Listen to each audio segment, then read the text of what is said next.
jadi bagian dari dakwah kami. Dukung dakwah digital dan sosial media kami. Raih pahala amal jariah yang terus mengalir sampai hari kiamat.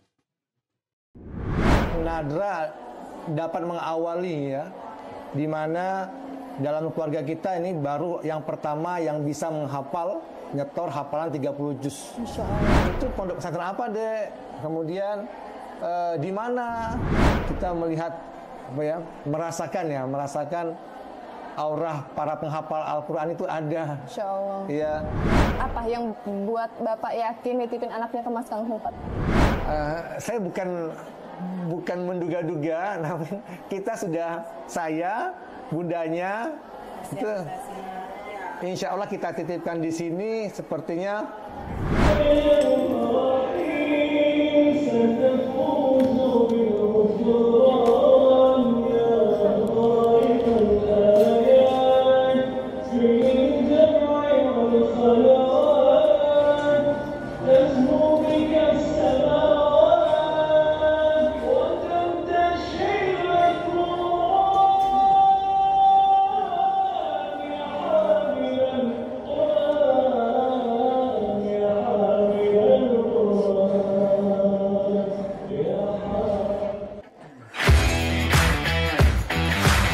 Bincang bareng Mafas. Sebelumnya dengan Bapak siapa, Pak? saya Widjir Sumadi Sastro. Panggilannya? Ya, Pak Widjir biasanya. Pak Wijir. Iya. Kalau Ibu? Nama Hermaliana. Hermaliana, Ibu Hermaliana. Ya, biasa dipanggil Lina. Oh, Ibu Lina. Iya. Pak Hijir, Widjir. Widzir, dan Bu Lina. Ya. Oke, Nadro Salsabila. Gimana nih Pak? Kan barusan kita udah nyaksiin bareng-bareng Ananda Kak Nadro selesai hafalan 30 juz gitu. Gimana Pak perasaannya?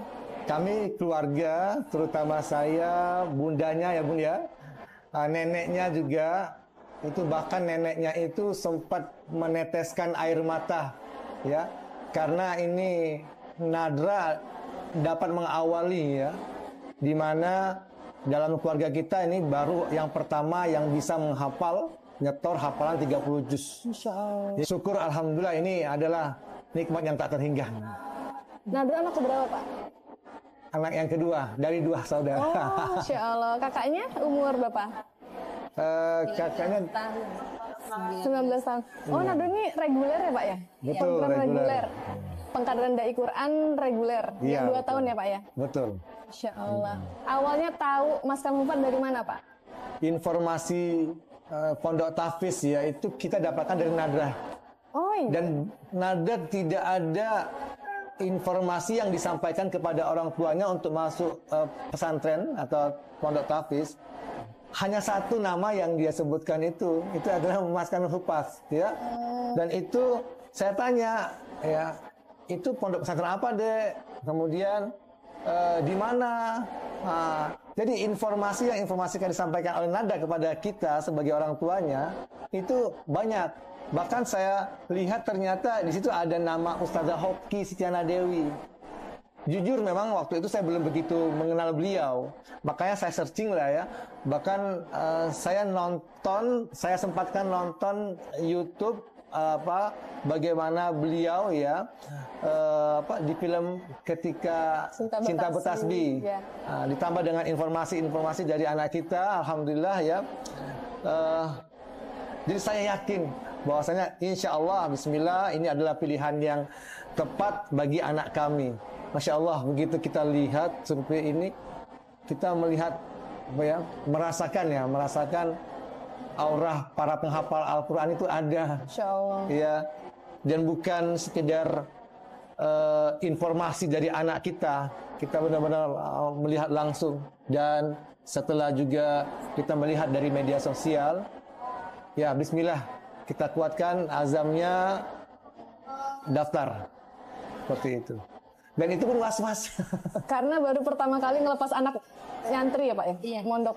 Betul. Khusus ini pertama kali nyantri. Iya. Karena abangnya udah nyantri juga gitu. Oh. Abangnya udah nyantri.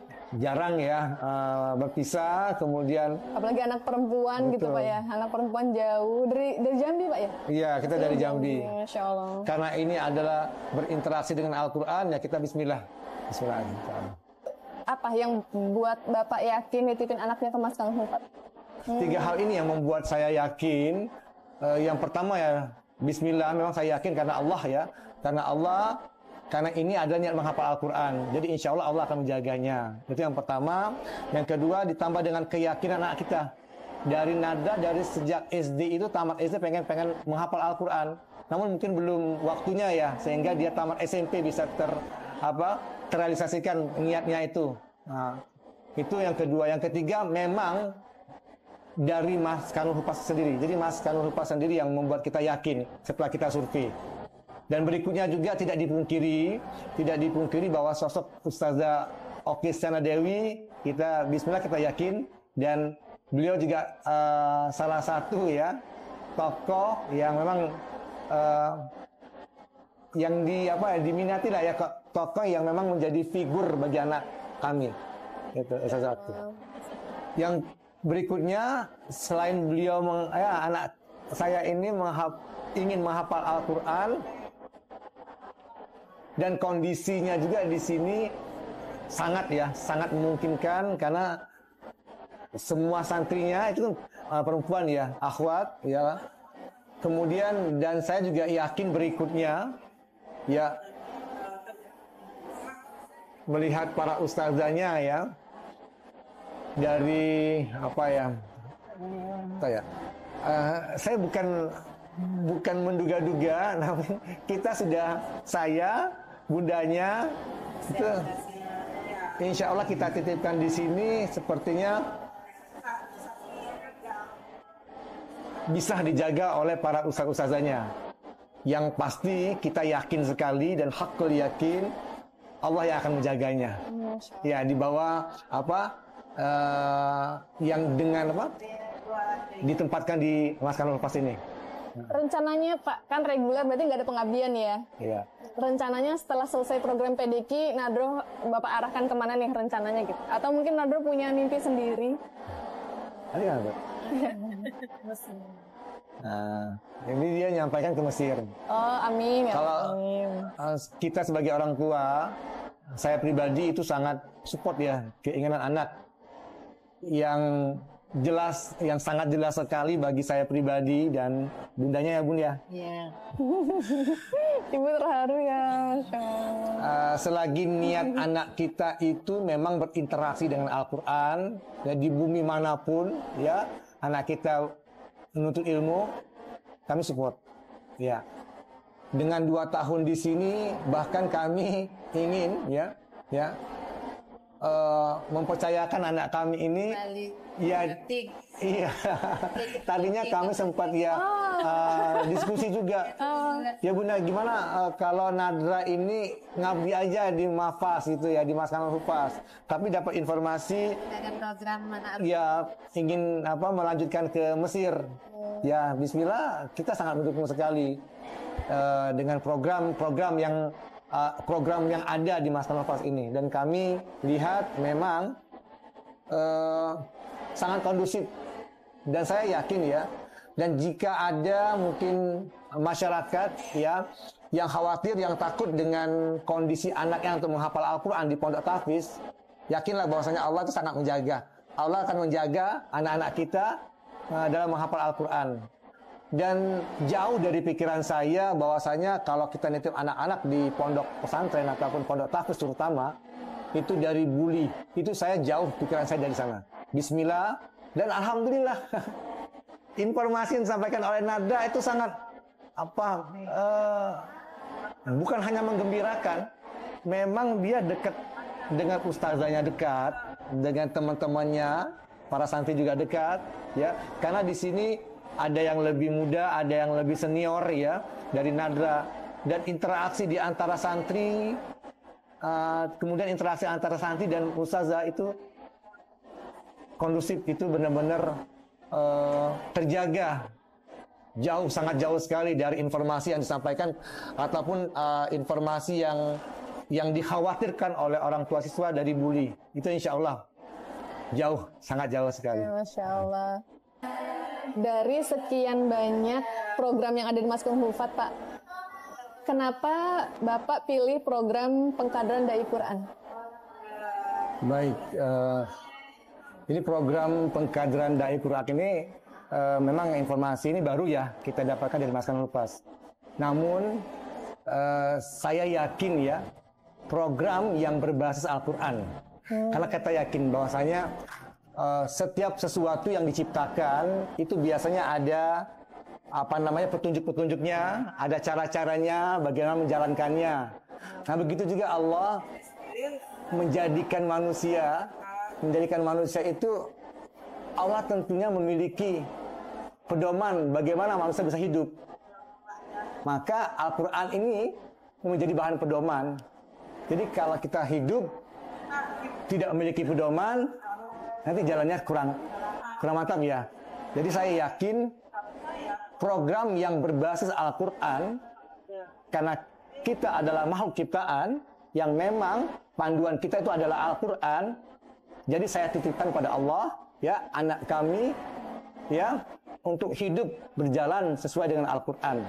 Dan alhamdulillah Mas Kanul Hupas yang baru kita dengar program pengkaderan Quran ini baru pertama kali yang kami dengar ada di Indonesia. Program pengkaderan dai Quran. Jadi ada dai-nya. Jadi semoga nanti harapan kami anak kita semua yang ada di program PDQ ini memang mereka benar-benar kader dai sesuai dengan Al-Quran. Jadi perkataannya, tindakannya ya memang sesuai yang sudah dipandukan, sesuai dengan yang sudah dipedomankan. Jadi kurikulumnya sudah ada, yaitu kurikulumnya adalah Al-Quran. Mungkin yang terakhir Pak, tips untuk para orang tua yang sedang nonton obrolan kita nih hari ini, tips untuk memilih pesantren yang baik itu seperti apa sih Pak? Gitu. Ya. Baik, mungkin tidak banyak ya. Terutama yang tips yang paling utama itu serahkan sama Allah. Biarkan Allah yang menjaga anak-anak kita. Jadi kita yakin orang tua siapapun itu tidak akan bisa menjaganya sampai selamanya. Jadi yakinlah bahwasanya Allah sebaik-baiknya penjaga. Apalagi anak kita menjaga Al-Quran, insya Allah Allah akan menjaganya. Itu yang pertama. Berikutnya, ya pilihlah ya yang rumah-rumah tahfiz ataupun pondok-pondok tahfiz Quran yang memang itu sesuai dengan keinginan anak. Ya, dan alhamdulillah pilihan anak kita di sini dan kita sudah melihat ya 100% yang kita lihat itu luar biasa, sangat terjaga ya, itu sangat terjaga. Kemudian adapun tips-tips yang lainnya saya pikir itu akan menyesuaikan dengan kondisi di mana orang tua akan menempatkan ataupun menentukan pilihan untuk menitipkan anaknya ya. Kalaupun saya merekomendasikan, sepertinya Mas Kanul Hupas ini recommended ya insya Allah. Dan ini bukan sekedar ucapan saya merasakannya sebelum anak saya masuk ke Mas Kanul Hupas. Ditambah saya merasakan di dalam ya bagaimana berinteraksi dengan para santrinya, dengan ustazanya ya. Apalagi hari ini saya merasakan sentuhan secara spiritual anak saya dalam waktu 1 tahun kurang ya, alhamdulillah sudah selesai 30 juz. Karena program PDQ ini alhamdulillah sangat menarik sekali. 6 bulan pertama diawali dengan kekuatan tahsin dan kekuatan bahasa Arab. Ya, itu luar biasa. Jadi kekuatan bahasa Arab yang akan memperkuat lagi tahsinnya itu di 6 bulan itu sangat program yang sangat jitu bagi kita. Nah, kemudian barulah mereka menghafal Al-Quran. Mungkin bisa disampaikan Pak, apa kesan, pesan, dan harapan untuk Mas Kanul Hupas? Baik. Yang pertama tentunya alhamdulillah ya, kami bersyukur pada Allah Subhanahu wa taala ya telah menempatkan anak kami ya di pondok tahfiz Quran Mas Kanul Hupas ini ya, syukur alhamdulillah. Dan terima kasih kami dari pihak keluarga kepada Mas Kanwil Hupas telah menerima anak kami untuk dibina, dididik dalam berjuang untuk menghafal Al-Quran di sini. Syukron ya lakum. Kemudian juga kami mohon maaf selama ya berinteraksi baik saya, bundanya, bahkan anak kami sendiri Nadra Salsabila ya selama dibina, masa pembinaan di sini tentunya banyak kekhilafan, kesalahan ya, bisa membuat mungkin kecewa ya para ustazanya, membuat khilaf sikapnya, tingkah lakunya, sehingga kami mohon maaf, mohon diridhoi ya. Dan kami juga mendoakan ya kepada para ustaz-ustazah ya, khususnya para musifah ya di Mas Kanwil Hupas ini, semoga Allah memberikan balasan yang setimpal, semoga Allah memberikan balasan kebaikan, kemuliaan kepada para ustazah, para musrifah, terkhususnya lembaga ini ya. Insya Allah harapan kami Mas Kanwil Hupas bisa menularkan ya karakter-karakter ini kepada yang lainnya. Terima kasih. Bincang bareng Mafas.